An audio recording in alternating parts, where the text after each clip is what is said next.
You're listening to the Into the Woods podcast with your hosts, Dermot and Michael. Let's get into it. Wonderful chase by Hinshaw. Cox again. I cannot believe it. Dacos nearly runs out of room. He's goal. Jamie Elliott has won the game of footy for this famous club. Slap for Nick Dacos. He's going to be the hero. The little champ is going to pick the winner. Here's the Degoe moment. He unloads. Bang! You need your stars. And Collingwood stars just went and wrenched the cup back.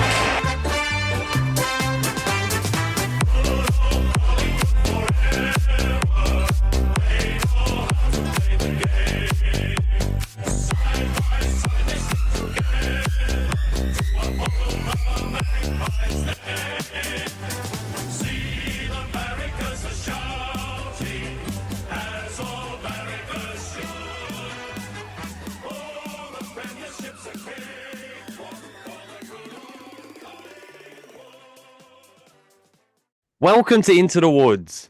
I'm your host Dermot, and for the next hour or so, we'll be talking about all things rugby. If you want to join in the conversation, be sure to follow our socials. You can find us on X at Into the Woods Pod and on Instagram at Into the Woods Pod 10. Once again, I'm joined by Michael. How are you, Mick? Yeah, good, thank you. I was going to stop you there for a second, but I looked up when you said rugby and you had this little smirk on your face. I thought, oh, he's going somewhere with humour. So what's the reference to rugby about? Well, I went to my first ever rugby match last night. It's better than most NRL matches I've seen on TV actually. But for some reason I noticed that it was only one team that was playing rugby. The other team was playing football. So I was a bit confused. But yeah, what did you think of the rugby / AFL match last night? Did you enjoy it or? I'm still no clear. What's the reference to rugby? Has it got something to do with Bobby Hill's tackle? Bobby Hill? Oh no, that's gonna come later. I'm just talking about. You know what? No chit chat today. Let's just get into all the hot topics. We've listened to the wisdom of Sir Winston Churchill and the brilliance of genius Albert Einstein. In the 60s, we heard the great JFK. Now, all the great minds are talking footy. All right. Yeah, no. Rugby. How many times? We'll get into the last kick of the game, which is obviously the talking point from last night's match. But how many times were Geelong going to throw that fucking ball last night? That's why it's rugby. How many times? Like, I'm not just talking about the obvious one, the Dempsey one, which resulted in that Ollie Henry, the little rat goal that put them in front in the last quarter. There was two other really obvious ones. Can't remember who the other player was, but then there was this other one where they literally just scooped it up. And then there was another one that was sort of 50-50.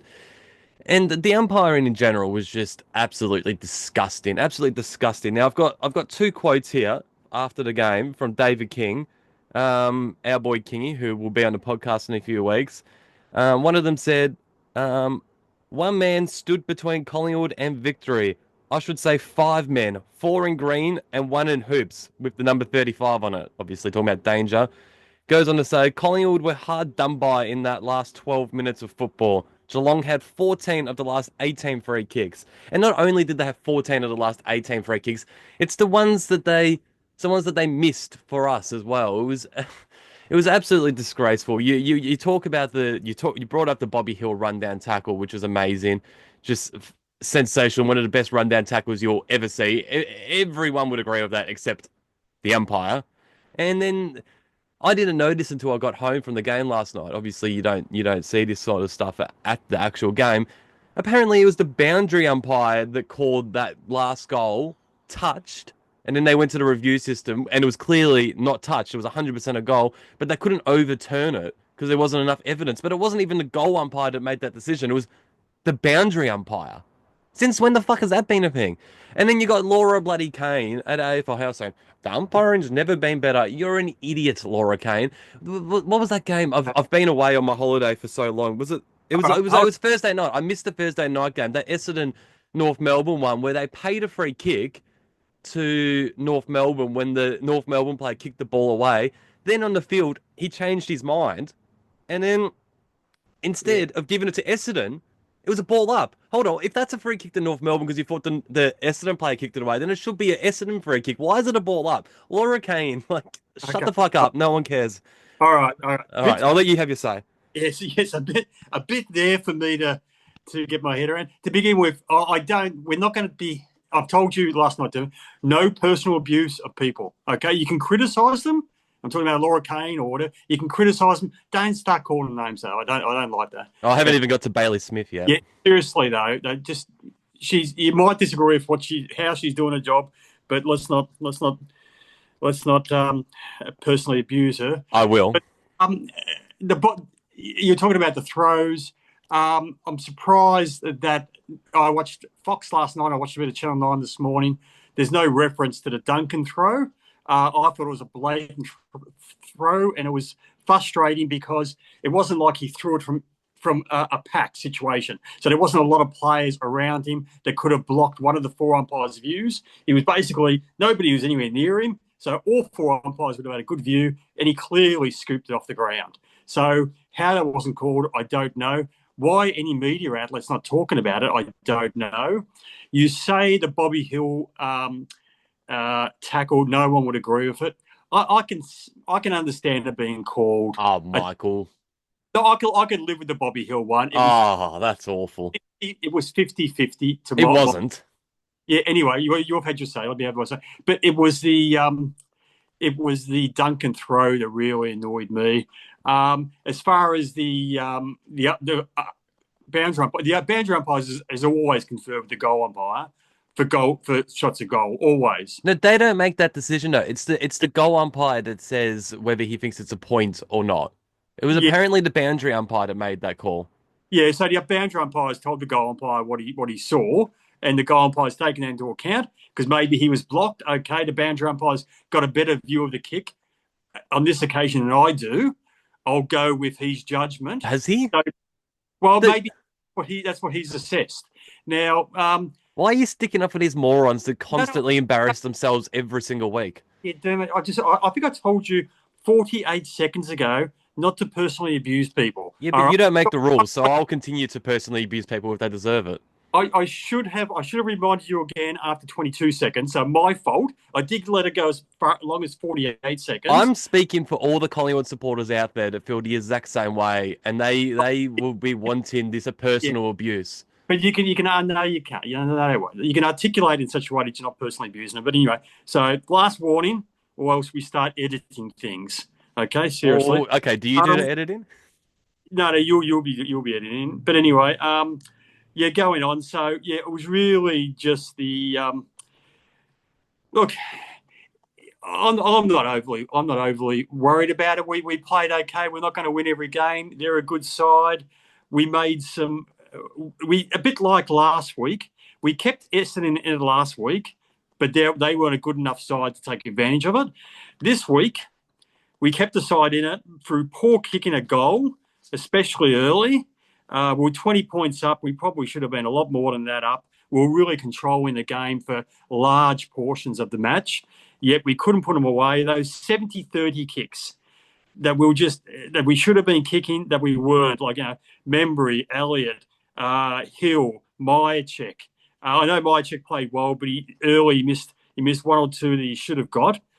We really probably should have got a big gap on them early on. We had 18 inside 50 marks to 9, so we're doing well. We're doing well in the forward line. We're getting looks at it, but we just weren't putting them on the board, and we let them, as I said, kept the good side in it, and they took advantage of it. Whereas the previous week, we kept the bad side in it, and we were still able to get away with a win.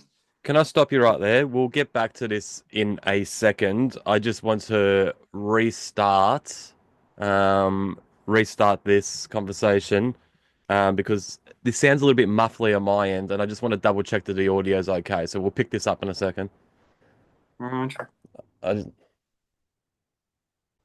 All right, we're back. I apologize to our listeners if my voice sounds a little bit funny. I've tried everything to fix this mic. I think it's the environment that I'm in. I don't know. It's not coming across that well. But anyway, Mick, continue what you were saying. Sorry to cut you off. Well, I think I was just saying before we edited that yeah, we kept them in it. I think I said that a couple of times that we don't put distance, or the last couple of weeks we haven't put distance on our opponent when we had the chance. And the old saying, nothing's truer in footy than bad kicking is bad footy. And yep, we have to get better at converting. Yeah, no, I agree. I felt like after that initial 5-10 minutes in the first quarter where they kicked the first 3 goals, I felt like we were basically in control of that whole match until the last quarter. And honestly, like, we should have won that. We should have probably won that by 3 or 4 goals despite their good last quarter. Um, and well, let's face it. Like, I don't want to say this because it was his record-breaking night, and he's a superstar, and we love him. But Jack Crisp, it's not getting talked about enough. That at the end of the day, it was just a simple choke, that kick. If he just missed it, if it just gone across the face or it hit the post or whatnot, you'd say, damn, that's unlucky. But the fact that he didn't even get close, he just sprayed it, Mitch McGovern like, then you got to say it was a choke. We can't sit here and laugh at Mitch McGovern last year about, oh yeah, sucked in, you choked McGovern, blah blah blah, and then not say the same thing about Crisp just because he's our player and we love him. Like I was thinking about, it's easy to forgive him. Like, we'll forgive him because he's just been such a super player for us over a long period of time. This is nothing that we would ever hold against him, as disappointing as it was. If it was someone like I thought about going back a decade ago, there was a patch. It was never a kick after the zone, but it was a patch where Jesse White missed, I reckon, 3 crucial goals within like a month, late in the game, and I never forgave him for that because it's easy not to forgive someone like Jesse White. But with Crispy, it's yeah, we're gonna have to move on. But it was still disappointing. It was a choke. Well, I disagree. I disagree in that it wasn't obviously a choke. You compare it to McGovern's. I think he was another 5 or 6 meters, another 5 to 10 meters out further than McGovern was. So it was a harder kick. It was like McGovern's. It was the end of a very torrid game. So heavy legs. He's kicking from the best part of 50 with heavy legs. He had to put every effort into it just to make the distance, given the time of the match, and he just sprayed it. I just think it was just a miss. I think you're a bit tough on him saying he choked. He didn't get close. He never gave it a chance. And we've seen him kick those goals from the similar distance many times before. We've seen him do it in grand finals. Yeah, that's why I don't think it was a choke, because we've seen him do it on bigger occasions where he hasn't choked. And we all know when you're striving for that extra distance, sometimes accuracy gives way in a big way. So you're striving for the extra 5 meters that you haven't got, and you end up missing by 5 meters.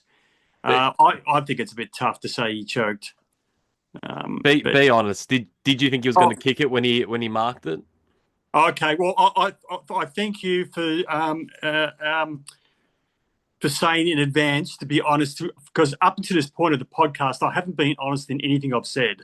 So because you've pointed that out, I will be. Did you think he was going to kick the goal, Michael? Yes or no? Oh, sorry. Don't get angry at me. I'm not Laura Kane, Dermot. Calm down. It's a simple question. If he indulges, it's been dragged out a long time. Yes, I was trying to inject a little lativity into the. I'm still in a bad mood. The game was only the best part of 12 hours ago, 15 hours ago, whatever. You're very, very angry. Look, I didn't know. I thought 50-50. 50-50 he'll kick this. I was super confident. So my emotions in that last, let's just say 2 minutes, I didn't even celebrate when Mychek kicked that last goal, because I looked at the bench and I saw they're holding up the 30-second sign. He rushed, he kicked it. I'm like, there's absolutely no chance. There's no chance. And then when we got it out of the centre and Sidebottom, that awful kick inside 50, I was on the other side of the ground, so I couldn't see exactly what had happened. And then all of a sudden, I just see people cheering, and then the siren goes, and I look at the big screen, and Crispy's got the ball.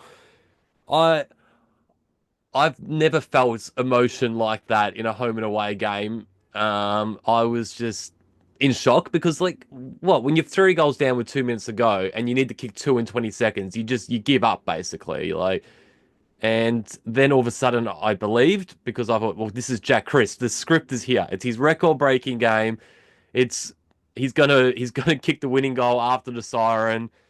I couldn't see him missing. That's not how it should have gone. It was devastating. And then for about a minute or two, you're kind of like standing there in shock. It kind of feels like you're kind of in mourning for a little bit. That was the feeling that I got. It was just devastation. And then, you dust yourself off the next day and you move on because it's a home and away match and we're still going to be top two at the end of the round. We won't be top of the ladder because I think the winner of the Gold Coast Brisbane game today will overtake us. So we've lost our top spot, which is disappointing.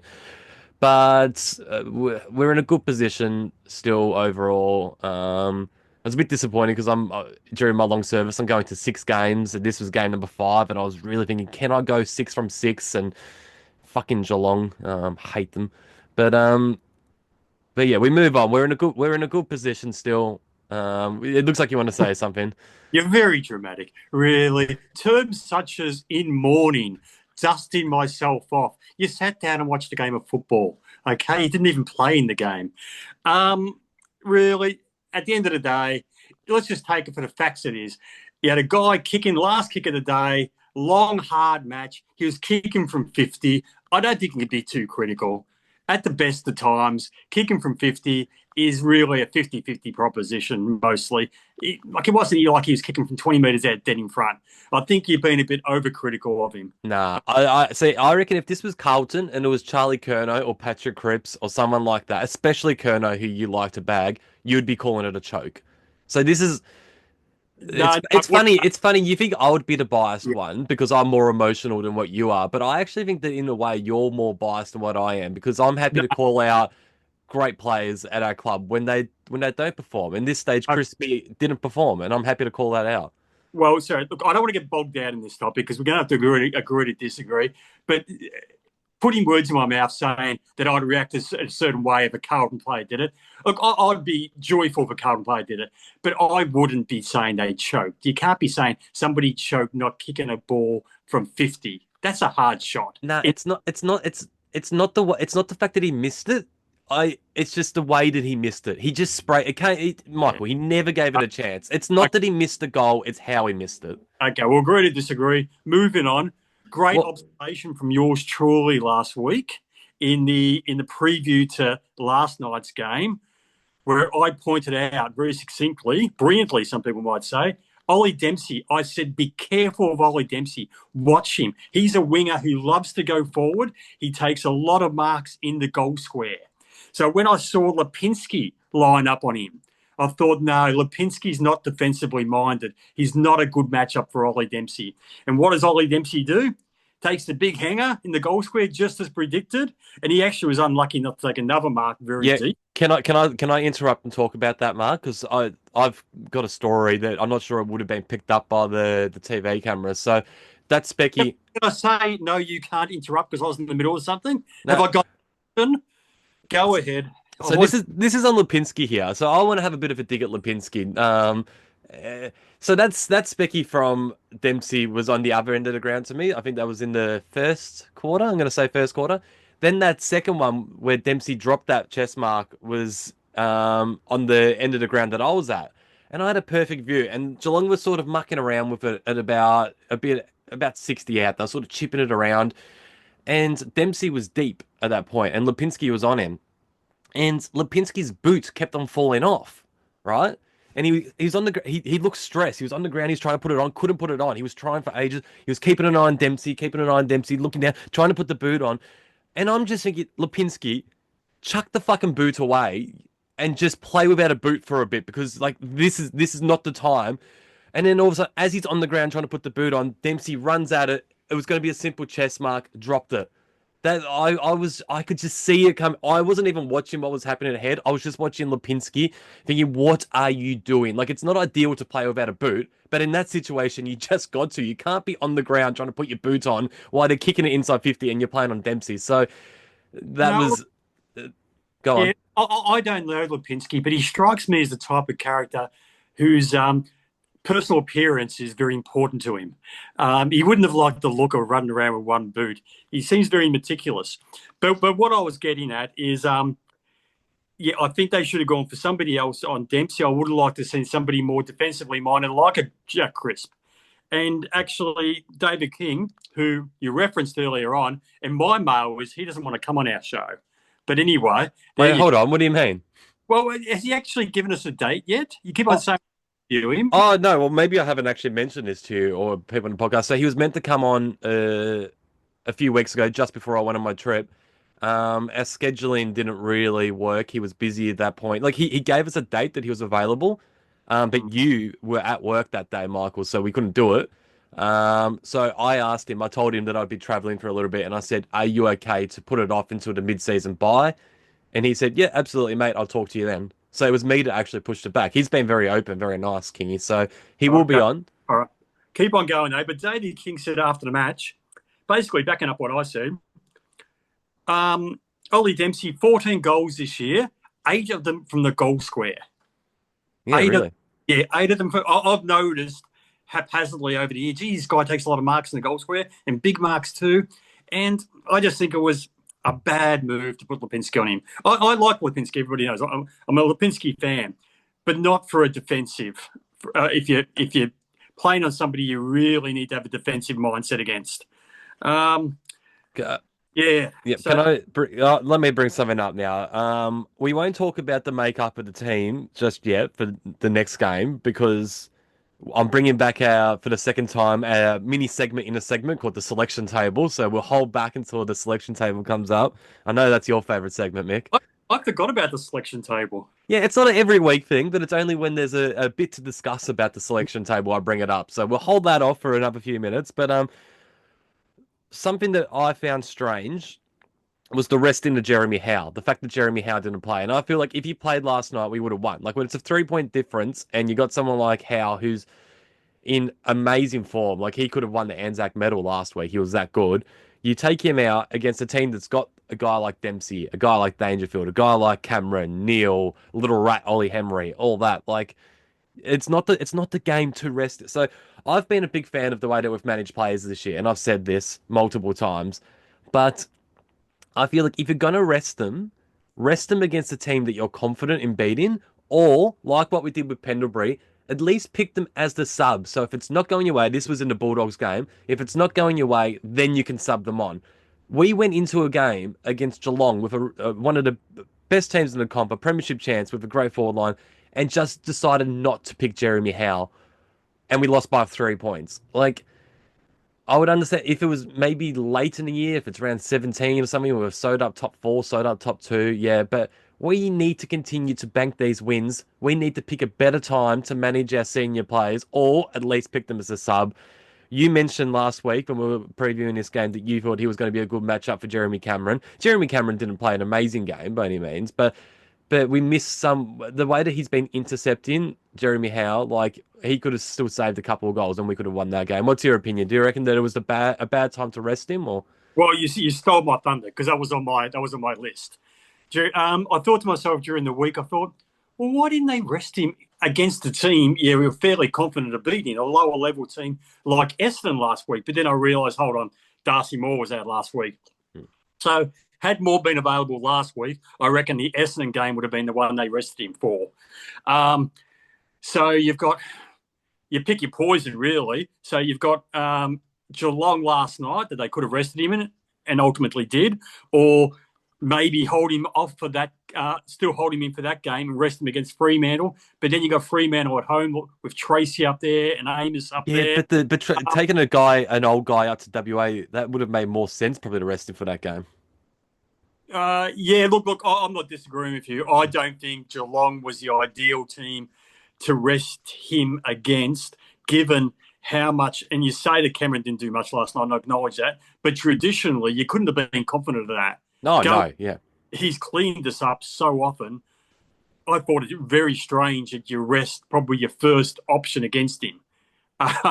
Yeah, so I thought that was a strange move. Well, I said after the Dogs game with Pendlebury, I said, look, it worked. Like, we won the game, but if we lost that game, then we'd be talking a lot of shit about this decision. So now, fast forward a few weeks, and the same thing has happened now. We rested Howe and we lost. So yeah, we've done a lot right this year, but doesn't mean that we can't criticize when we make a strange call like that. Yeah.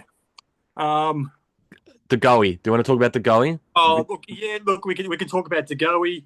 Every week we talk about him, but it needs to be talked about. Yeah, he just looks very rusty, very unfit. I'm not sure. Yeah, last week we spoke about and we said, yeah, he's worth persevering with because he's still kicking his 1 or 2 goals. But he just contributed 0 last night. Absolutely. 9 disposals. Yeah, absolutely 0. No goals. Yeah, I'm not sure. Obviously, this is all down to him missing his pre-season. So he physically is not capable. I heard them talking on the footy show this morning, Nathan Brown saying, do you kind of rest him for 6 weeks and give him a huge training load, a mini pre-season? Maybe not a bad idea. I think it's going to be one of those things you really need to be in the club. Is it just fitness, like a lack of a pre-season, or is he still carrying something? If he's still carrying something, I'd be disappointed that they were playing him. Yeah, I think it's a lack of fitness because the way that Flyers talked this year, he's been very open about how they mismanaged him last year and that they've learnt their lessons and they're not going to take any risk with him at all. So I'd be shocked that if he's carrying something that Fly would be coming out his press conference and saying stuff like that. So I think it's all about fitness. I laughed at you last week when you mentioned VFL. Like, I know you weren't saying that he should be playing VFL, but you were talking about how other people were saying that. And what? Don't laugh at me. What do you mean? Don't laugh at me. I'm not laughing at you. I said that you didn't say that he should be playing VFL. No, you said you laughed at me last week. Oh, right. Okay. But I hadn't seen any of that conversation at all. At that point, after last night's game, I have seen a couple of people now post that on social media that he needs to go back to the VFL. I still strongly disagree because until last night, he was still kicking 1 or 2 goals a game. Even a Degoe that's, trying to find his fitness is still better than whoever we're going to bring in from the VFL, I reckon. Because at any moment, it could just click. Like, you look at someone like a Tristan Cherry at North Melbourne, like, he looked a shadow of himself in the first month of the season, 5 weeks. He was limping around, he was carrying something, and people were saying he needs to rest, even though North Melbourne don't have another ruck. Then all of a sudden, something happened, and he turned it around, and now he's just back to his absolute best in the last 2 or 3 weeks. So it can just happen sometimes. So I say we keep on going with the Goey, but I'll mention in that last quarter, right? In that last quarter, good segue is the Goey. He had 9 disposals for the game, but he only had 2 in the last quarter, and he was getting CBAs when we were trying to win the game. So he's around the ball. I know he spent a lot of time forward, but in that last quarter, he was getting CBAs. He had 2 disposals for the game. Dan Houston, he had 2 disposals in that last quarter as well. So him and Degoe, 4 touches between them in that last quarter. Houston had 14 to the half. So he was looking really good at halftime. He finished on 20. So he only had 6 in the second half. But hold on, one last thing. So Degoe in Houston, 2 disposals in the last quarter when the game was there to be won. But these 3 guys here all played very good games, solid games. But that last quarter, they disappeared. And it's hard to criticize these next 3 guys, but I'm going to do it. I speak of Ned Long, 3 disposals in the last quarter. Scott Pendlebury, 3 disposals in the last quarter. And I don't want to do it, but Nick Dacos, 3 disposals in the last quarter. Between those 3 midfielders, who have probably 3 of our 4 best along with Steele, they had 9 disposals between them. And then Degoe and Houston contributing for 4 as well. When the game's there to be won, our senior players need to step up. And I would like to see Fly pull those 3 aside, Nick Pendles and Ned Long, and really call them out on that last quarter. Like, just because they're champions, well, not Ned Long, but he's been in good form, but just because Nick Dacos and Scott Pendlebury champions doesn't mean that they can sort of just get a pass mark for that effort. Yeah, well, yeah, that's what I was going to say. That's not... Their great players stood up in the last quarter. Dangerfield and Smith, and ours didn't. I had that on my list, so you kind of stole my thunder. You mentioned Houston only having a little bit. I'm not sure because you're at the game. You may not have been aware. Houston was off the ground for a long period of time with cramp. Oh, was he? No, I had no idea. He couldn't get back on. The physio was working on him. He just couldn't get right. So that would have impacted his possession tally, of course. I think it was late in the game. Was it late in the third or was it in the fourth quarter? But it was late in the game. So that's what why you didn't see him. I guess that makes sense because I mentioned last week that this would be the first time that he strings back-to-back games together for the season because he's had such an interrupted start with suspension. So okay, I will give him a pass mark there. Yeah. So you went on for a while. So I was gonna. This is the thing about doing things remotely. I can't interject, and by the time you stop, I can't reel you back in. I've forgotten half of what you say. Well, don't worry. This is the second last time we're doing this, so. Okay. I'm just going to go on to something else. Oh, yeah, go on. Well, is it? You set the entire agenda, do you? I'll just sit back and wait to be asked to put in some feedback. Go ahead. No. I was going to say, is it going to be something to do with the selection table, or should we just move on to that segment now? Oh, we're hamstrung by another segment, are we?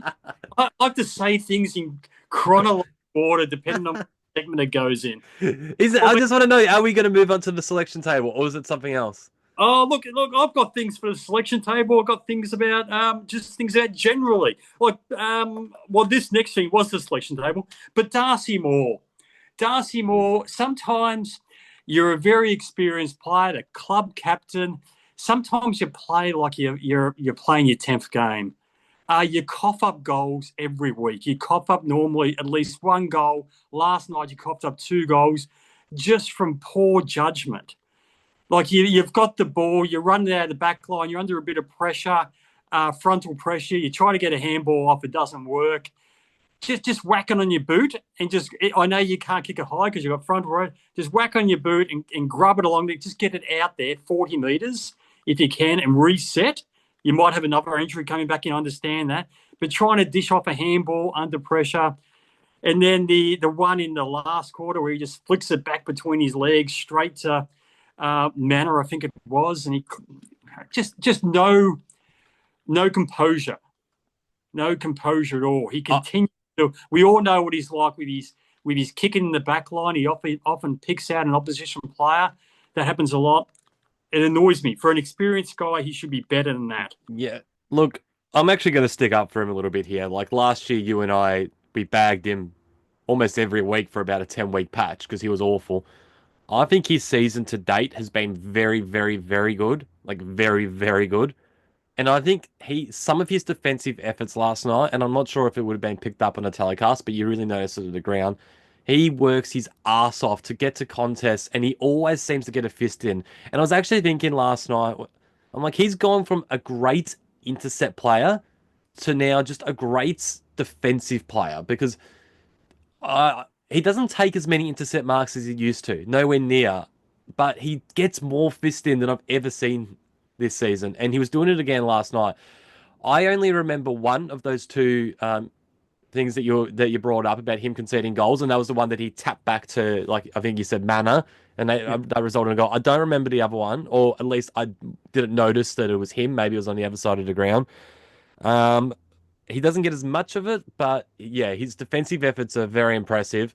And late in that game, there was 3 occasions when we're having set shots in that last couple of minutes, and there was that Elliott one, Myercheck, and I think there was another one as well, can't remember.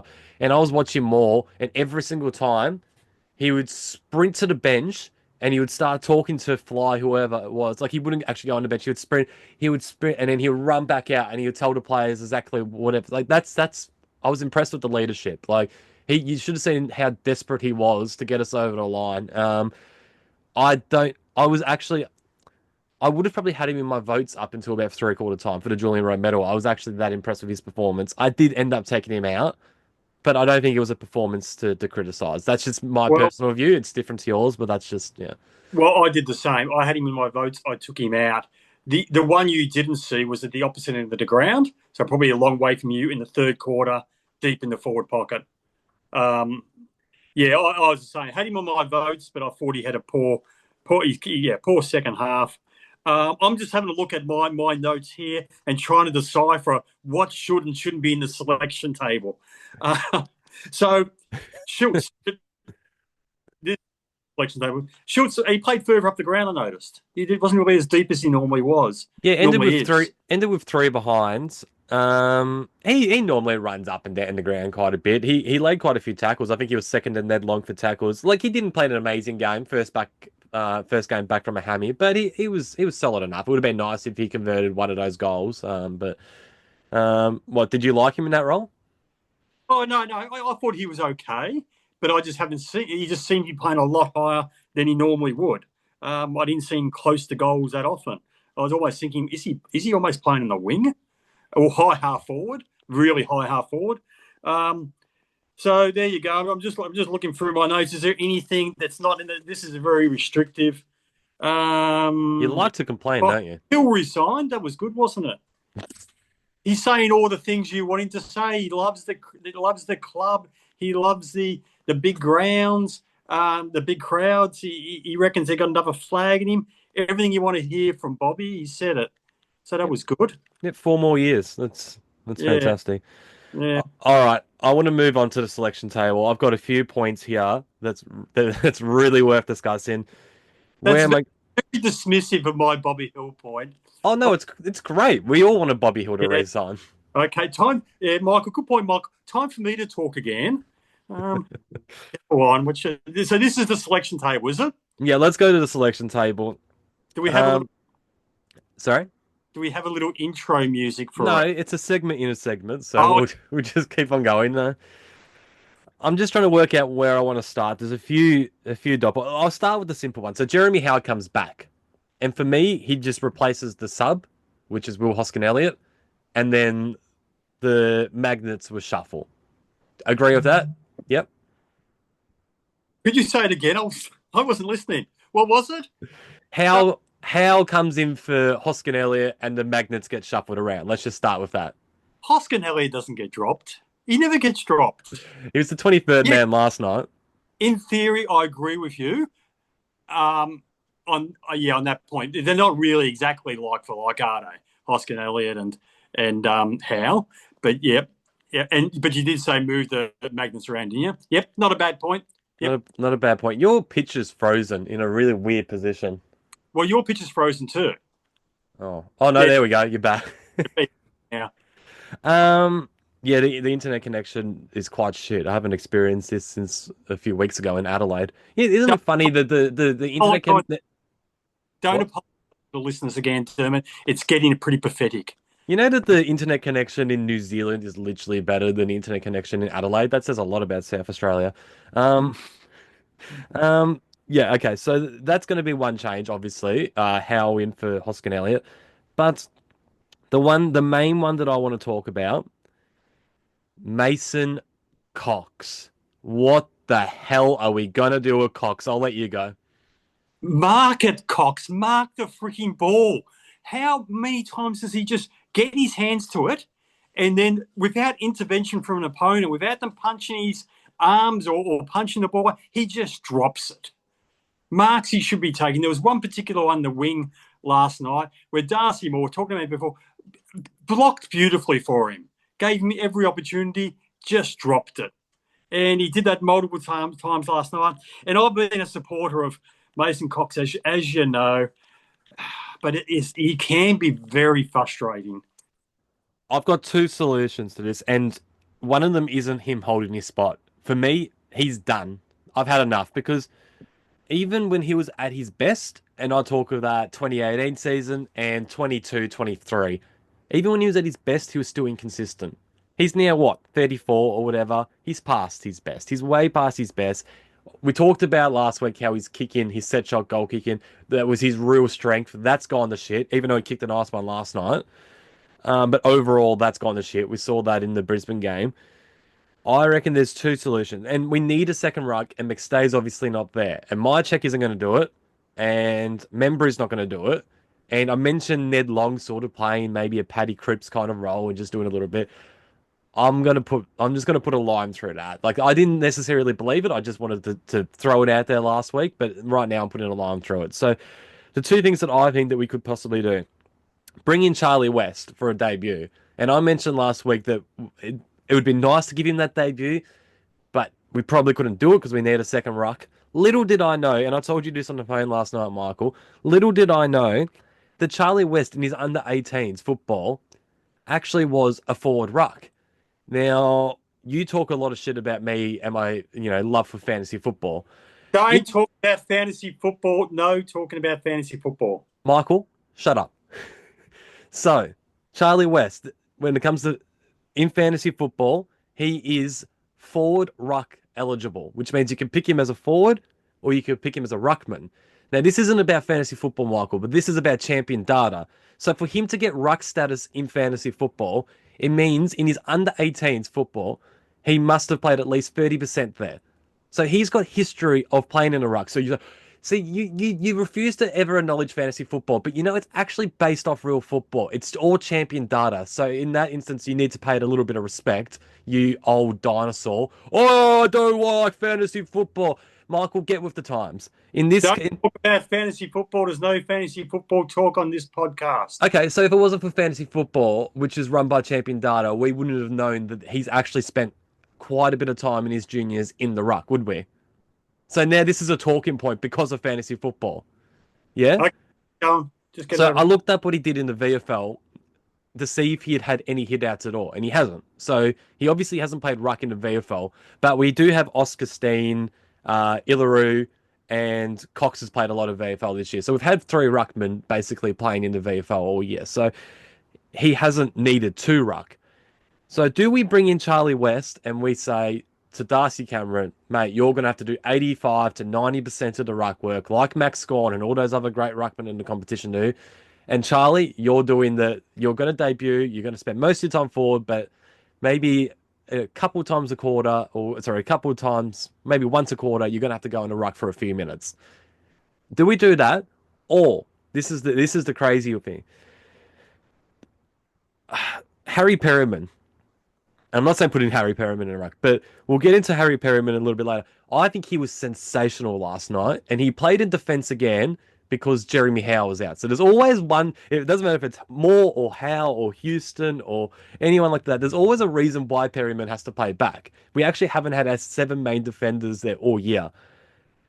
So does he now stay in defence, switch between defence and, say, a wing role, and Billy Frampton can play an untraditional kind of role where he plays full back and then 5 minutes a quarter he goes in a ruck? I think Geelong did a similar thing with Sam DeConey earlier in the year where he was, and that's one of the first times I've seen that, whereas a key defender has spent time in a ruck.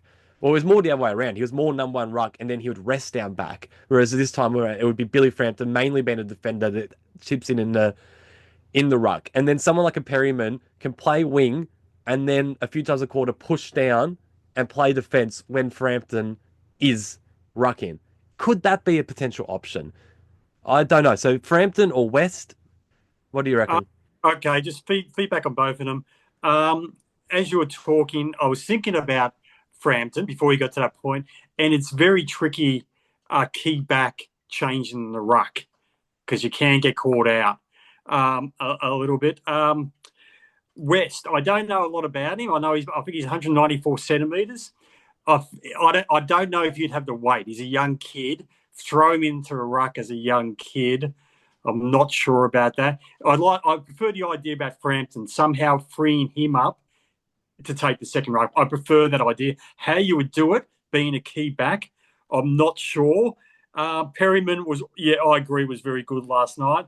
But whether he could somehow cover the loss of a 200 centimetre guy in the back line for short periods. I know you're talking about moving the magnets around. Yeah, well, he wouldn't. It would probably be someone like a Jeremy Howe will go from a third tall to a second tall for just a period of time. Yeah, it's just not as easy as than releasing a forward into the ruck. It's not as easy, but it could mean that we finally see the back of Big Coxie, who I love, and I don't want to sound disrespectful, but he's so past that it isn't funny. And blood someone like a Charlie West.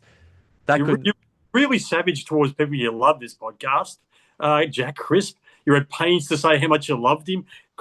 Cox last night, not only was he dropping marks, but what is he thinking? There was one stage where he tried to explode from a stoppage in the last quarter and got pinned for incorrect disposal. And I think they went for it. I think they kicked the goal. Like, Cox, what are you doing? What the hell are you doing? You're a ruckman. What are you doing trying to run out from a contest? If you can't get a quick handball off, just kick it. Kick it yourself. Don't start running out from a contest. That was crazy. But, yeah, I think... Yeah, look, we've written Cox off many times in the past. I think it was in 2023. He had probably his worst game ever against Brisbane at the Gabba, and everybody said that's the end of him, me included. We can't go back to him. He was dropped for a number of weeks. But then the back end of the season, he was our number one ruckman in the premiership. But, yeah, he's really starting to – and I've said it many times, his best and his worst are just too far apart.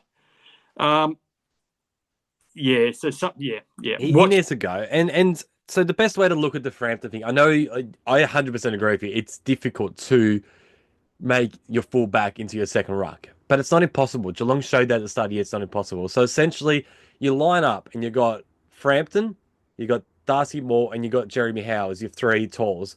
You got Maynard as your medium, then you got Houston, Josh Dacos, and Quainer as your small. So there's your 7 defenders. You then got Harry Perryman, let's just say, starting on a wing. And he's your wingman that can push back, he can push forward. Then Cameron's in the ruck. When Cameron needs a rest, he goes to the bench, obviously.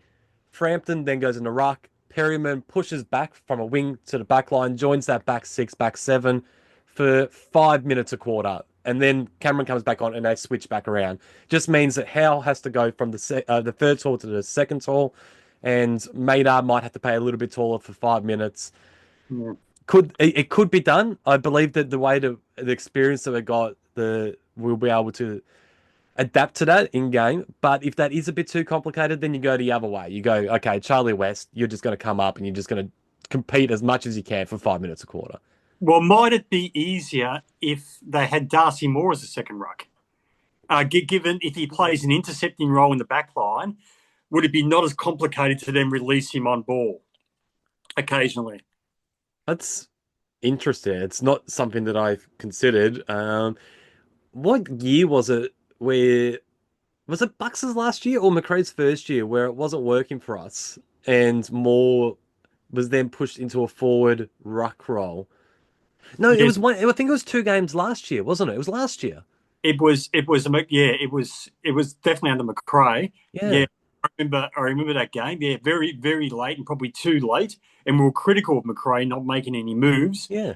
Finally made this huge revolutionary move, but he made it so late in the game that it couldn't have impacted.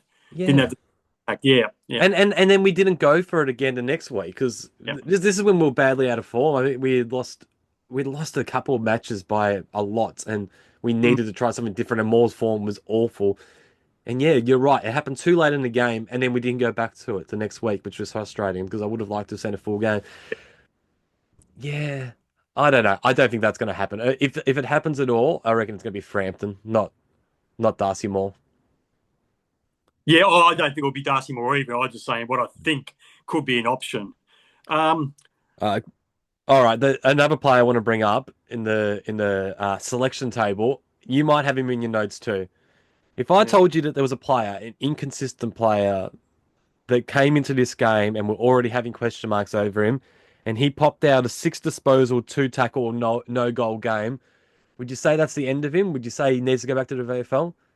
Well, I've got notes here on McCreary. It's McCreary. Yep, you go. Yeah, I'm not sure if yours. I've got McCreary on the brink, 3 kicks, 3 handballs, 2 tackles, so he's not even bringing tackles to the table. There was an incident in the first quarter, and I think it was down your end. We were kicking down your end the first quarter, were we? Yes.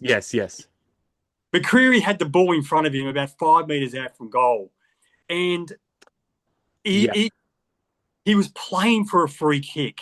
Yeah, I know exactly what you're talking about. Yeah, might have been half grappled by his opponent, half tackled, half grappled, and he's appealing for the free kick. And he had the ball in front of him, and about 2 metres in front of him, and then there was another 3 or 4 metres to the goals. Had he just brushed off that tackle, used his brute strength, he might have had a chance to kick in the goal. I'm not saying he would have, but he decided to play for the free kick instead of attack the footy.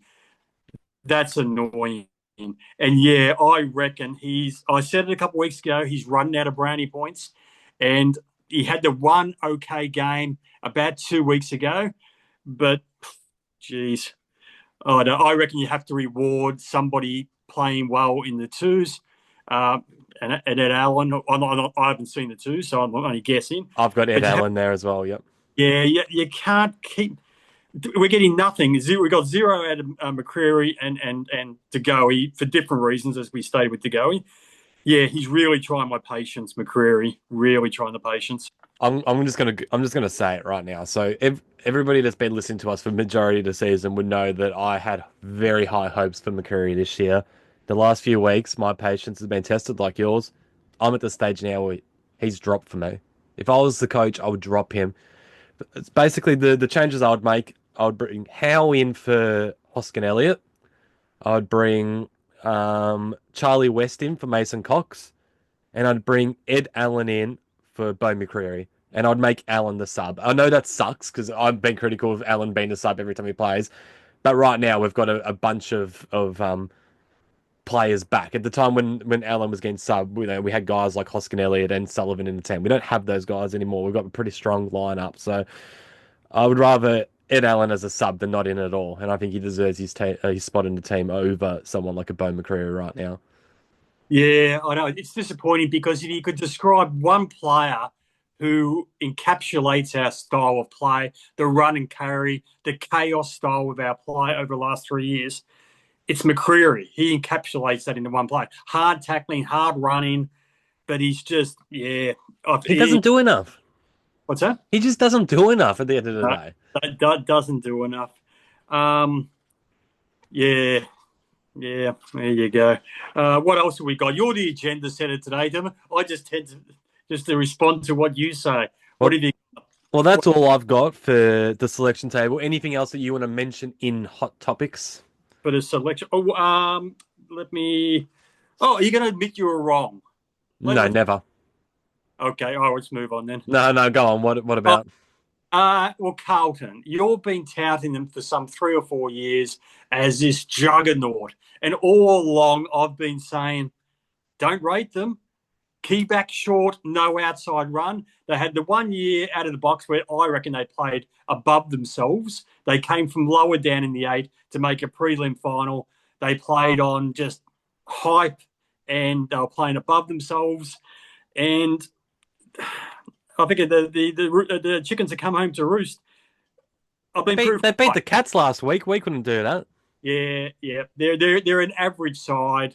They're as far away from a premiership now as they've been at any point in the last 30 years since 95.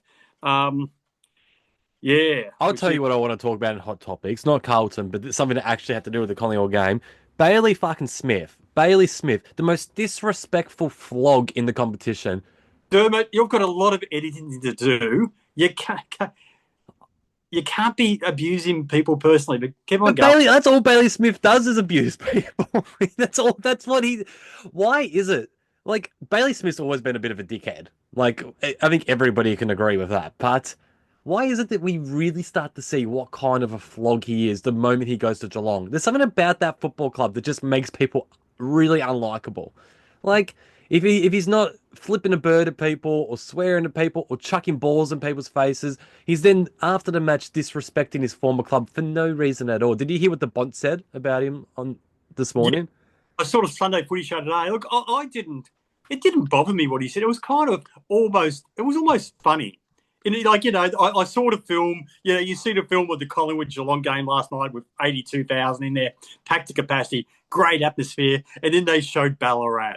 Like it was. They indulged me for a second. 4,800, I think it was. Half the ground's closed because of the demolition works. Somebody said they shouldn't have played the game there. I think they're right. What are you doing taking a game to Ballarat for less than 5,000 people? Just play to Marvel. I know they're probably contracted, but that person, whoever it was, said, "Well, just give them an extra game next year." It was kind of funny what he said. No, listen here. Listen here. So he can go run his mouth about the Bulldogs playing in Ballarat, whatever. At the end of the day, that 82,000 MCG was a Collingwood home game. It was our home game. Guess what, Bailey Smith? You play home games down at fucking Cardinia Park, you moron. Another bloody suburban ground like Ballarat. Like, are you kidding yourself? Like, I don't think you can compare 4,800 in Ballarat to what is it? What's the capacity down there? 40,000 at the old Cardinia Park. yeah, but it's a fucking shithole. It's an absolute shithole down at Cardinia Park.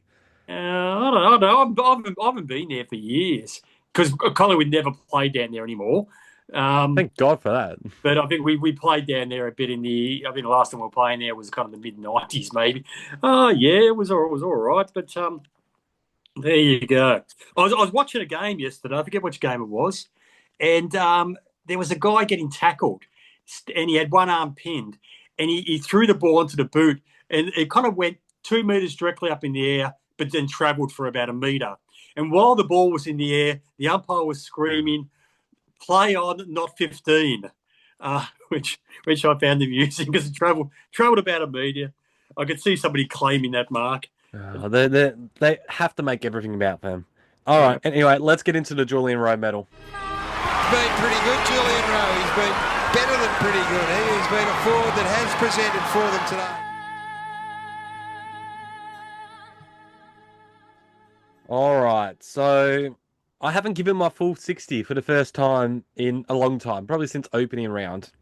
But I've still given 52 votes, which is a fair amount. We lost by 3 points against the premiership contender. So it was disappointing the way we lost, but it wasn't an awful performance. So I've given 4 votes to Ned Long. He had 18 disposals, a game-high 9 tackles, and a game-high 30 pressure acts. So he always leads us in tackles and pressure acts, and so you need to reward that in the Julian Rowe medal.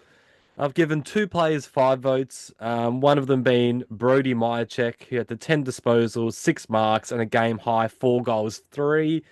Normally I'd give a little bit more, but 2 of those 4 goals came very, very late. But then again, he almost won us the game with that. But still, didn't. Yeah, the game was over at that point. It was still a live game. It wasn't like junk time goals. No, they weren't junk time goals, but it was always unlikely we're going to win from there. But still, 5 votes. 5 votes is good. Sorry, before criticising Myercheck, shouldn't you have stated that you loved him? I'm not criticising him. I'm giving him votes. Okay, but you do love him though. I do love him. Yeah. The other player I've given 5 votes to is Braden Maynard. He had 20 disposals, an equal game high 9 marks, and 580 metres gained. I think he was very solid in defence. I've then given 4 players 6 votes. One of them being Harry Perryman, who played I'm not sure if it was his best game for the club. He was very good in opening round as an inside mid, but it was definitely his best game as a defender for us. He had the 17 disposals, 6 marks, a game high, 11 intercept possessions, and 6 score involvements. The next 3 players I've given 6 votes to are basically our midfield group, who are all good without being at their absolute best. And that was Steele Sidebottom. He had the 25 disposals, 6 clearances, 6 inside 50s, 505 metres gained, and a game high 11 score involvements. Scott Pendlebury, 26 disposals, an equal game high 9 marks, 5 clearances, a game high 7 inside 50s, 458 metres gained, 5 score involvements, and a goal. And Nick Dacos, he had the 28 disposals, a team high 12 contested possessions, an equal team high 6 clearances, 8 score involvements, and 1 goal won. I've then got 2 players sharing the best on ground honours for Collingwood, and they both have 7 votes. One of them being Darcy Cameron, who had the 23 disposals, 11 contested possessions, 7 marks, an equal team high 6 clearances, 9 score involvements, and 1 goal won. And Josh Dacos, who had a team high 32 disposals, a team high 590 metres gained, and 5 score involvements. So to sum that up, it's Josh Dacos 7, Cameron 7, Nick Dacos 6, Pendlebury 6, Sidebottom 6, Perryman 6, Maynard 5, Myercheck 5, Ned Long 4 for a total of 52. Okay. Bit of a coincidence. I got exactly the same players for a total of 52. Really? Yeah, identical players, identical number. 52. Funny. I was just reflecting on the votes last night, and I thought to myself, I remember when we first started this podcast, like at the start of last year, I said I didn't want to do the votes, and it kind of got reinforced last night. I think the only votes worth listening to in the game is not the commentators, not the umpires, not people like us, but it really is the coaches. The Coaches Awards are the one that I rate the highest because they really know the tasks they give to players, the roles they ask players to do. Like we go with the eye test and we'll reinforce with our stats, but especially on TV, as I pointed out last week, especially me watching on TV, I don't see the whole game, and I don't see guys. They might be given a very what you might call a negative role, and they played very well, and yet that won't stand out to me. But so take that as you will. So my votes. Pendlebury 8, thought he was our best. Myercheck 7, I thought he was very good, but he did miss a couple of crucial ones early. The two Dacos are 7 each.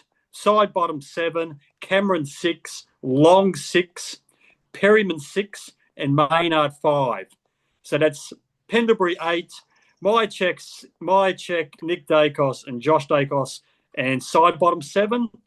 Cameron, Long, and Perryman 6, Maynard 5 for a total of 52. And there it is. He's done it. He's finally done it. What have I done there? You've finally, for the first time this year, given Maynard a vote. I've been waiting every week because I've given him over 20 votes. I've been keeping tabs of what I've done and what you've done, and you've given him 0 for the whole season. So you finally respect him what Maynard's doing. Well, he's apparently. Well, if he's had a good season, it's not being reflected in my votes. He's had a very good season. So there you go. All right, congratulations, Bruzzy. You've got the approval of Big Mick Hare. That's great. Yep. All right, let's get into. Oh, actually, do you have I Got Vomit? I was about to skip past the segment. No, not really. Not really. Just a couple of things. Well, yeah, okay. Just a couple of things. This will be an unofficial I Got Vomit. Just spit it out. Go on. What do people take dogs to Bunnings? Like, do they take dogs to Bunnings just because they can? What are they doing? Isn't it a hassle having to organise getting into the car, control it on the lead as you walk around, getting you some looking freaking Pekingese dog savagely lunging at me as I go down an aisle? I'm convinced people do things just because they can. Probably like jumping out of perfectly good planes, like you did. I survived. Yes, for anyone who was worried about me and my skydiving, I survived. Yep, I did it. I was, very emotional afterwards. I was. You sent me a couple of screenshots. It appears that you were screaming, which I can relate to. If a strange man was hugging me, I'd also be screaming. So there you go. It was honestly the most terrifying experience of my life. Like, words cannot describe when you're sitting there waiting for your turn and you're seeing other people get pushed out and the fear on their face, and then you hear this suction noise. 1 minute they're there, next minute you go, and you look down and you can't see them anymore because we're on top of the clouds, and you're just like, that can't be me. That can't be me. And then when it is you, the moment you fall out, that instant regret, like, what the fuck am I doing? I have only got a matter of minutes, if seconds, to live. I'm literally sweating just thinking about it. But you said you did it because you had to overcome a fear. You know, it's natural that a human being would be scared of jumping out of a plane. It's not something you have to overcome. That's a given. You're meant to be scared of it. Fear is actually what smart people experience and take note of it and avoid the action. That's the whole point of fear. It's asking you to avoid an action. What's the next fear? Oh, I have a fear of crossing the road without looking, so I'm going to go out and conquer my fear and cross the road blindfolded. No, you don't do that, because fear is there for a reason. The worst part was it was the highest level. It was 15,000 feet. So the funny thing was I had other people in the plane, And anyway, we got to a certain level and I opened up the door and people started, jumping out, falling out. And I'm looking out the window thinking, fuck, this is way too high. What am I doing? All of a sudden the doors close again. I'm thinking, what's happened here? All of a sudden we go up higher. Oh, they were the people who were doing the 9,000 feet. We went all the way up to 15,000. I'm like, oh no. It was only me and two other people that did the highest level. And I was the one in the middle. It was... Anyway, let's move on. Oh God, I'm starting to... One last thing. Once you get beyond like 20 meters, if you're falling from 20 meters and you haven't got something to cushion your fall, you're going to die. So those people who jump from the spot lower than you, they're not any safer than you are. If their parachute doesn't open, they're going to die just like you're going to die. It's the mental thing. Like when the higher you get, the scarier it is. And plus you're free falling for longer, the higher you get. So I think I was free falling for a minute, whereas the people at the lowest level, I think were free falling for about 20, 25 seconds. So, and that's the worst part, is the free falling part. That was just, it felt like it was never going to end. It was 1 minute, but it felt like it was about 10 minutes of just falling. And words can't describe the feeling against your face. And it's just, why are we still talking about this? I'm about to have another heart attack. Black and red and damn proud. So this is a banner. The Essendon cheer squad, you often see it in their games. They hold it up, black and red and damn proud. And it's always puzzled me, what exactly are they damn proud of? Is it the fact they were caught cheating the salary cap? Was it the fact that they were caught cheating the drug scandal? Or was it 20 years without a finals win? I'd like, so if an Essendon supporters listen to this, can you please get in contact and explain that? Because it's a bit puzzling. That's all. Oh, one more. This is this is an unofficial vomit. An unofficial one. But you're talking about Laura Kane. Now, I heard her on Wakely during the week. Oh. And talking about the suspension of the North Melbourne. Who was the North Melbourne guy who got suspended? Doesn't matter, irrelevant. Oh. The North Melbourne guy got suspended. Curtis Taylor. No, not Curtis Taylor. Paul Curtis. Yeah. We all know the incident we're talking about, and she conceded that there's a problem in that it's an automatic 3 weeks. It's if you're guilty, it's 3 weeks, a blanket ban. She conceded, they're going to look at that at the end of the year, and I'm thinking, so it's wrong, and we're kind of a third of the way through the year. You know it's wrong, but you're going to wait to the end of the year when by then potentially further injustices will have played out, and then you're going to change it then. Why don't you change it now? And don't tell me it can't be done, because last year they changed the interpretation of holding the ball about halfway through the season. So why not do it now? Why not just make the change? And fair dinkum, I don't want to go too much onto the incident because it's been well documented how they expect a player to make these judgment calls in a split second, like turn the guy, release an arm, all that type of thing. It's a physical contact sport. Sometimes people get hurt, and it's not always somebody else's fault. It's just frustrating how much they expect of players. What about the North Melbourne players like Luke Parker, Jai Simpkin, and Paul Curtis himself coming out on Instagram and just absolutely taking the piss out of the AFL? Touch football, blah blah blah. Hilarious. Good on them, I say. Yeah. It was just. Do we want a player missing a big final or a grand final on that? Even if it was an opposition player, as a Collingwood supporter, I would hate to see an opposition player miss a grand final against us because of an incident like this. Against us, I think I would be quietly happy. I would think it's a joke, but anything to say us win that 17 flag, Mick. No, I wouldn't like it. Seriously. Anyway. All right, let's get into Who Am I?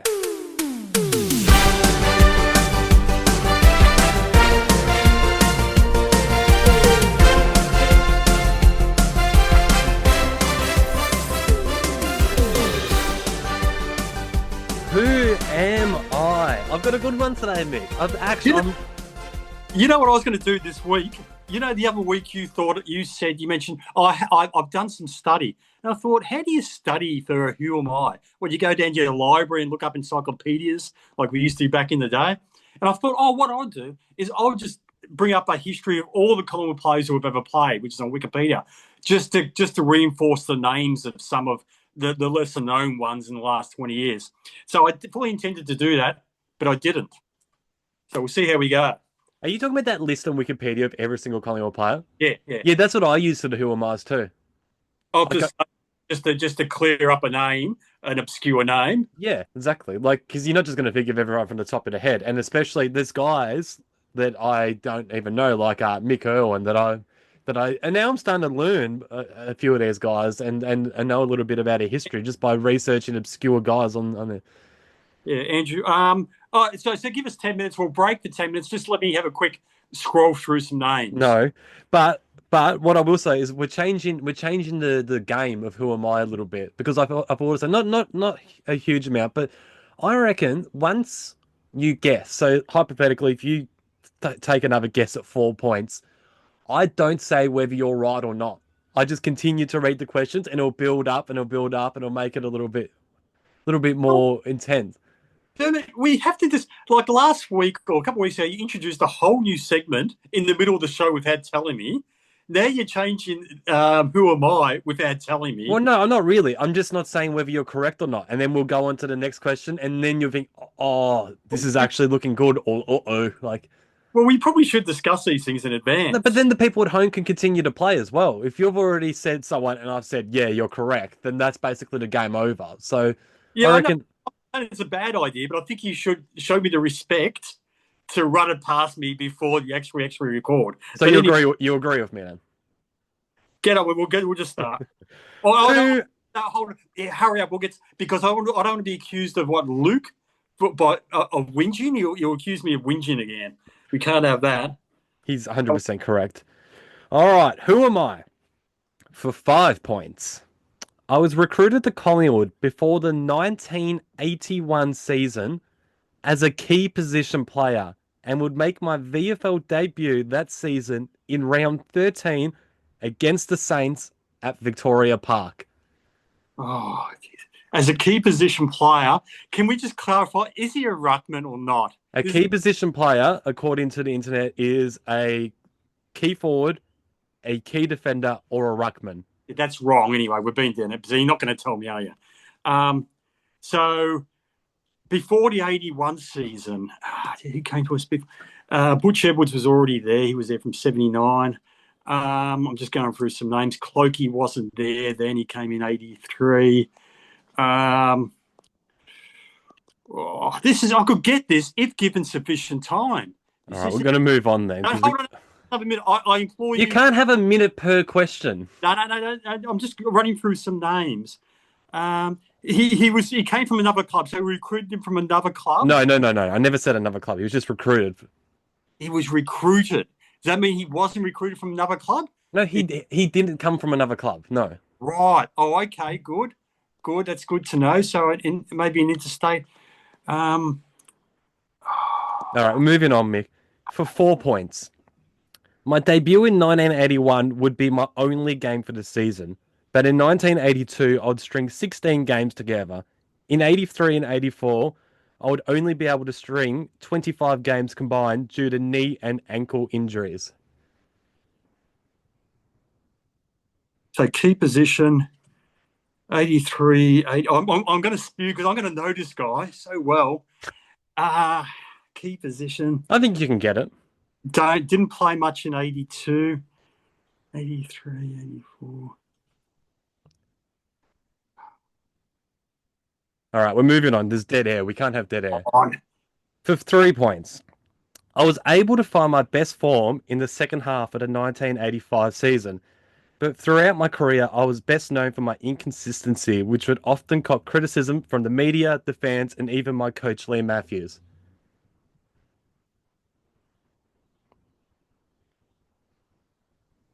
You need to talk, Michael. It is a podcast. Now we're talking 40. You're complaining again. Luke's not going to be happy. McAllister. I'm afraid of Luke now. McAllister. No. 83. Inconsistent. All right, we're moving on, Mick. We're moving on. For 2 points. In 1987, the Brisbane Bears would make a huge offer, which to my regret I would knock back. After 102 games, I would be delisted by the Pies at the end of the 1990 season after not playing a senior game in our premiership year. I'll then go on to play 23 games for Port Adelaide in the SANFL between 91 and 92.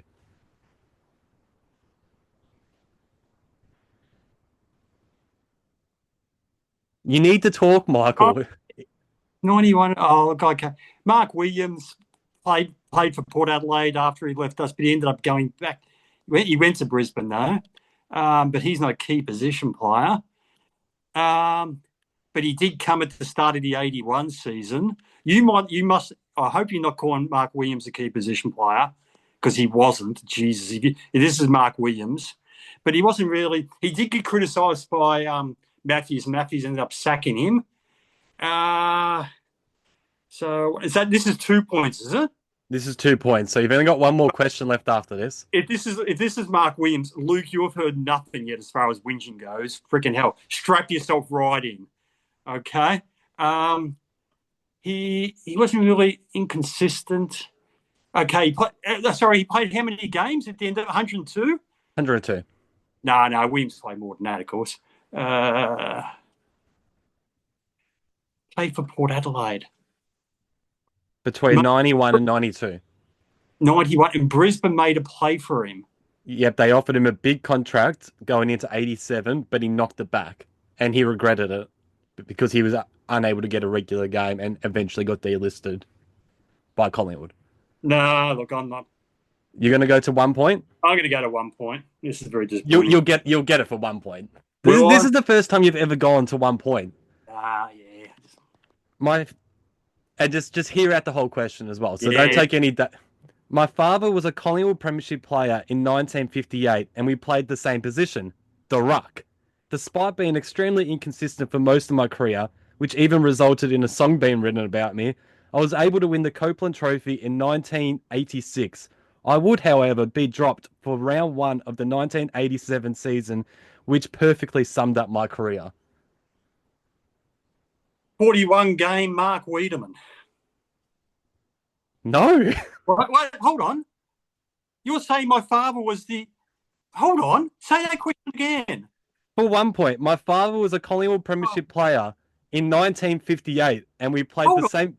You said he was the captain, because Wiedemann captained that side. I said my father was a Collingwood Premiership player in 1958. It's Wes Fellows. He won the Copeland in 86. Then why did you say Wiedemann?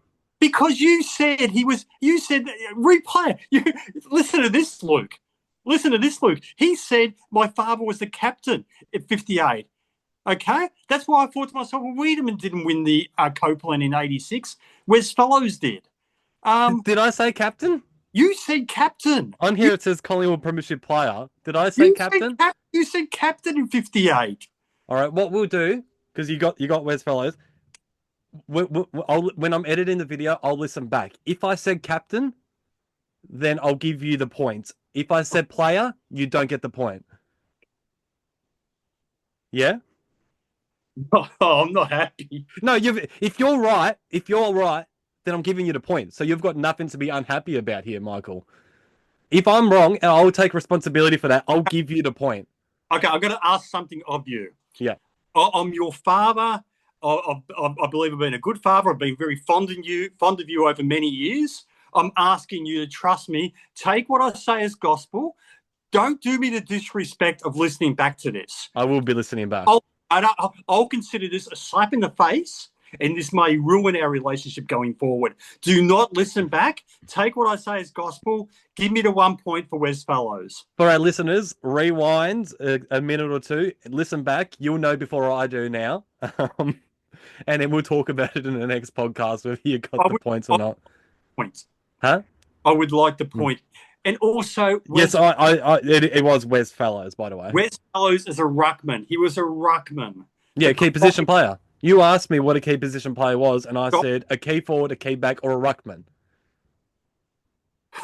So you knew it was a chance that it was a ruckman. He's an interesting character. I never heard of him, and I enjoyed doing my research on him this morning. Well, he was a guy, again, a lot. His best and worst were so far apart. He was physically the biggest guy in the league during his time in terms of whole volume, height, and weight. Yeah, he was 200 centimeters, and back then that was a monster. And he was a big bloke. He was huge. A guy, Dave Way, a guy who played under 19s for Collingwood, a mate of mine. He's telling me he's down doing training. He reckons Wes just picked him up, and Dave Way was ruckman. So Dave Way was probably 6'3", 6'4" in the old, and at the time would have been 18-year-old, so he would have been a good 90 kilos. Reckons Wes just picked him up and just tossed him over the fence, the boundary line fence, just like he was a rag doll. But he was criticised by Matthews a lot. He used to drop his head a lot when going for marks and miss them. As a result, a little bit worried about contact, you could say. There you go. So that's the point. Potentially, yes. I didn't know he went to Port Adelaide, though. And I didn't know about the Brisbane thing. Yeah, they offered him a big contract, apparently. So that was right after he won the Copeland Trophy in '86. They offered him a contract, and he turned it down and apparently regretted it after his time at Collingwood. Yeah. As soon as you said that he was a son of the captain, I thought, well, Wiedemann, I think Frank Tuck was the club captain at the time, but he was out injured, and Wiedemann stepped in for him. So he was officially the premiership captain. So, so that's the point. Maybe a point. You'll be hearing about this next week. I can't wait to listen back. All right. And that song that they wrote about him, very brutal. It's called "You've Been Dropped Again" with fellas, and I found it's on YouTube. And we're ditching Hollywood Squares for 1 week, and we're ending the show with that song. Hopefully, there's no copyright restrictions, and we can play it. So it was quite funny. Well, who was that rapper who got us? One of our episodes last year, we had to take it down because some multi-millionaire rapper in America. Oh, yeah. We're songs. We're closing in right now on our 50th episode of Into the Woods, but it will only show 49 episodes on there because there was I think it was episode 5 or 6 that we did last year. Only in the last few weeks, pretty much a year to the day that it was released, taken down. Spotify took it down because copyright restrictions of some huge artist in America. Oh, I can't remember the name. It was a song that we closed the show with, and so now we've lost that episode. Which is disappointing because it would have been nice to have a history of all our episodes on there. So get your shit together, Spotify. Like a small podcast in Australia like us shouldn't be, the big artists in America shouldn't be threatened by that. That's bullshit. But yeah. I think the copyright law, certainly in this country, I think you can sample something up to, I believe it's 30 seconds if you go beyond the 30-second mark. So whatever this Wes Fellows thing, hopefully, just for about 30 seconds of it. I don't remember the song, though. I don't remember there being a song. But, yeah, he was a very polarising player at the time, Wes. He was the whipping boy. You've been dropped again, Wes Fellows. Poor Wes. He's yeah. Oh, I wish I had the quote. There was a quote from Lee Matthews. I didn't even write it down that I read this morning. Should have written it down. It was directly after he won the Copeland Trophy in '86. And he said something like, he needs to show more consistency to be a proper best and fairest winner or something like that. He just won it and he came out and criticised him for winning it, even though you would think Matthews was the one giving a majority of the votes. It's like, well, he was obviously outvoted, Matthews, that year. And then didn't line up round 1 of '87 after he won the '86 Copeland Trophy. Really? I don't remember that. But we're doing our quick preview of next week, or at least. Oh yeah, I was about to wrap it up. Who are we playing? Freo. I'm going to be there. That's my last game of my long service. I'm actually going with 2 friends that know absolutely nothing about football. One of them's American. The other one's more of a soccer and cricket fan, but I'm going to be in WA with them, and they want to come along. So it's going to be stressful for me. They're going to see a different side to me. But looking forward to it. My first time at the Optus Stadium. It looks pretty amazing on TV, so that'll be a good experience. And Freo, fucking hell, they looked shit the other day against St Kilda, didn't they? Holy crap! Well, to begin with, I wasn't aware there was another side to you, so I'd be interested to see that. Well, the sides of me that watches Collingwood, you've seen that. You don't enjoy watching the games with me. I just see the same side all the time normally. Freo, I reckon they'll make a big. Well, Young will be out, which will be beneficial to us because he's a very good player. But I think Freo are going to make a big statement and drop somebody, drop a big name. I just got a feeling in my waters that was a pathetic effort, and I reckon that Longmuir needs to make a big statement and drop a big name. Can I make a big call right now? I'm happy to say it, because I've been thinking this for years. Well, not years, but the last couple of years in particular.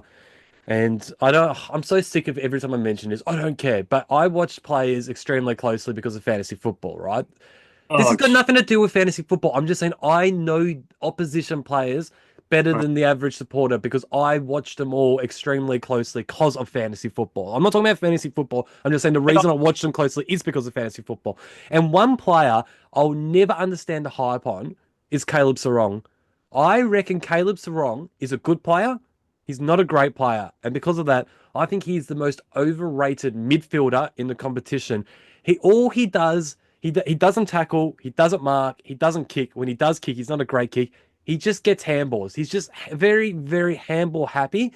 And all these calls throughout the years of he's their number one midfielder, he should get tagged, I thought was absolute crap. Andrew Brayshaw is their best midfielder. He's the complete package, inside and out. Can hit the scoreboard as well. Very, very good midfielder. And people are starting to realise that this year. Brayshaw has gone to another level. Not so much against St Kilda. No one played well against St Kilda. But throughout the year, Brayshaw's been really good. And I'm just going to say I've always rated him higher than Sarong. And with Young out, as you said, I reckon if we're going to put any attention into either of those guys, give me Andrew Brayshaw over Caleb Sarong every day of the week. I'm sure Caleb Sarong might get his 32 disposals and 27 of them will be handballs. I can live with that. Brayshaw's the one that's going to be damaging, so keep an eye on him. The 5-day break and the travel worry me. If all things being equal, I think we beat Fremantle and we beat them comfortably. But I noticed that McRae referenced the 5-day break a couple of times yesterday. I think it was at his press conference. So I think he's aware of it, or he's worried about it. Obviously, he's aware of it, but I think it concerns him, the 5-day break. So I'm not that confident going week. Well, can I have another mini selection table to end the podcast? With that 5-day break and travelling to WA, could we see a Pendlebury, a Sidebottom, a De Goey, something like that, just get rested and left in Melbourne? Highly likely. I think who we'll see rested is, I got a feeling we might see a Myercheck rested. But Membry was rested a few weeks ago. So, because you're going to bring Charlie West in. If you bring Charlie West in and keep Mason Cox, you're going to be, I think you might be resting Myercheck. There's no way that we can afford to rest Myercheck without McStay there. And remember, he didn't play against the Bulldogs or one of those games either, and we've had to bye. So Myercheck, he'll play. So maybe it will be Cox that they've got him, because I think they will bring in West, because they rested him from the twos this week. So I think they're obviously gonna play him. Ed Allen didn't play either. Oh, that's good. That's good. So who's your pick? For what? What do you mean for what? The new Pope? I don't know. The game. I thought you were talking about a position in the Collingwood team. Jesus, who's your pick? Well, obviously I'm going to tip Collingwood. Did you see Freo? They scored 30 points for the game against St Kilda. You can't tip that. So Pies by 32 points. Okay. I'm a little bit. I'm really worried about this. I reckon the Pies by a couple of goals, 13 points. If we lose this game, it would be a bad loss. I know. Yeah, I know. But the 5-day break, the travel, Freo are going to be breathing fire. Yeah, but we also lost. Yeah, I know, but they lost in a very different manner to us. Yeah, but we're just clearly a better team, so it's not going to make a difference. That's what I said. All things being equal, there's something in my waters, and you never ignore the messages coming from your waters. you do it at your own peril. So worried about this one. All right. Any final words? No. There's one thing, but it's out of context. I should have said it during the game. It's really just there was an incident with Lipinski. Okay, what quarter was it? Do I have it down here? Third quarter. So he's about 30 metres out from goal. He's got the ball. He's tackled. He's got one hand free. He's standing up. You know the Darcy Moore incident?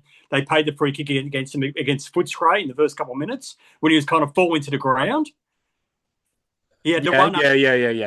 That was under mark, and I thought that was a free kick, even though he was still falling to the ground. This one, he's standing up in the tackle. He's got one hand free. He could have just dropped it onto the boot. That's all the umpires want to see. They just want to see an attempt. I'm screaming at him to kick it. Even if the kick, I know he's worried about kicking in its space. Kick it 4 centimetres. Just put it on your boot. He just free kick, and I believe they kicked the goal. I went nuts. But anyway. All right. Anyway, hopefully we're finishing the show here with the You've Been Dropped Again, Where's Fellow song. Come on, copyright. Hopefully it holds up. But anyway, don't forget to subscribe to our channels on Spotify, Apple Podcast, and YouTube. If you want to follow our socials, you can find us on X at Into the Woods Pod and on Instagram at Into the Woods Pod 10. Sorry for my voice. Hopefully it wasn't too muffly. Thanks for listening. We look forward to doing it again next week. See ya.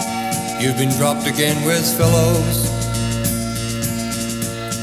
Even though last season you were best and fairest for the Pies, can you make it back, Wes Fellows? Is it just a mental problem you don't recognise? Has the coach decided that your attitude is wrong and cut you down to size? In the practice games you cruised along, so you got the gong, Wes Fellows. Have you lost that mighty magpie pride, now that your hair is dyed, Wes Fellows? Won't you make it back just one more time? You're not finished yet. Collingwood needs you to come alive. They're 8 spots out of the 5, Wes Fellows.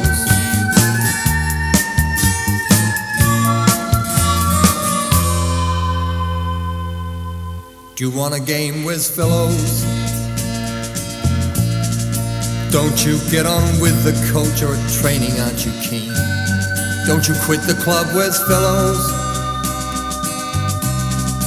Heaven knows the Magpies need you playing strong and mean, when a quick look at the ladder shows your side is sitting at number 13. In the practice games you cruised along, so you got the gong, Wes Fellows.